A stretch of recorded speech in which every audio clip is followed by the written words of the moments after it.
खुलुमबाय स्टुडिय'आव आं दानसोरां बसुमतारी BKWS नि बियाब दानायखौ गोजोननाय मोनाखै गगामुगनि रायजोफोरा गगामुग दखरा दुलाराय फरायसा आफादनि बानजायनायाव औगुरियाव गगामुग आरो धेमाजि दखरानि दैदेनगिरि आरो गोरोंसाफोरनि गेजेराव BKWS नि बियाब दानायखौ लानानै सावरायनाय जायो।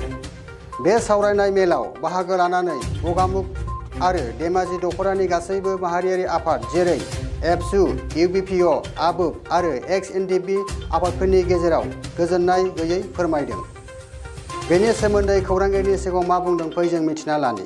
दिनै धेमाजि आरो गगामुग दखरानि गासै माहारियारि आफादा औगुरि गामिनि नैबे बैसागो फोरबो खुंग्रा नब्लाङावहाय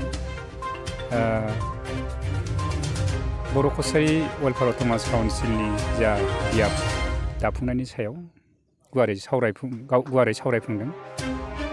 बे सावरायफुंनायाव मोन्नैबो दखरानि गासै माहारियारि आफादफ्रा बेयाव बाहागो लाफैदों आरो बेयाव गुवारै दासान्दि सावरायगासिनो दङ जे जोंनि गगामुग दखरा आरो धेमाजि दखरानि बे मोननैनि गेजेरावहाय ज' लोगो नांनानै मोननै बियाब जानांगौ होननानै बेयाव थांखि लागासिनो दङ आरो बोरै खालामबा बोरै मोनगोन बेखौनो जयैहाय सावरायलायगासिनो दङ।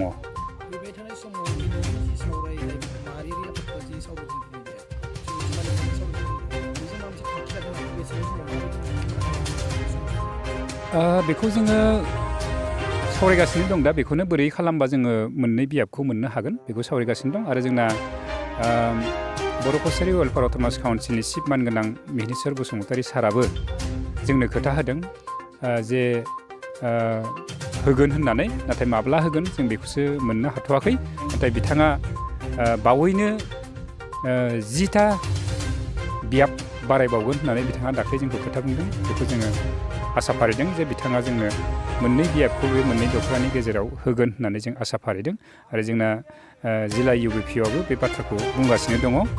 नाथाय जामारगोन ना जामारा बिनि सायाव एसे जोंना सन्देह जालायबाय थानाय जादों। बेनिखायनो बेखौ लानानै गुवारै सावरायदों आरो आसा फारिदों जाहाथे गोजौ जोंनि हायार अथ'रिटि गोनांफ्रा जाहाथे जोंनो बे मोननै बियाबखौ होयो बेखौ जोङो UBP जानानै आसा फारिबाय। गोजोन्थों।